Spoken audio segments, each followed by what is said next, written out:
Have you ever experienced temporary soreness after a chiropractic adjustment? It's actually quite common and completely normal. When a chiropractor performs an adjustment, we're gently moving your spine to restore proper alignment. This process can sometimes cause minor inflammation or muscle soreness as your body adjusts to the new positioning. It's similar to the soreness you might feel after a workout. This discomfort typically fades within a few minutes, but can last up to a day or two. And it's a positive sign that your body is responding to realignment.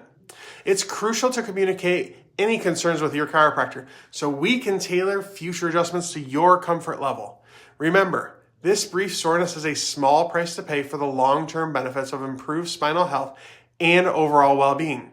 If you're ready to exchange long-term pain for short-term discomfort, give us a call at 704-827-6560 today.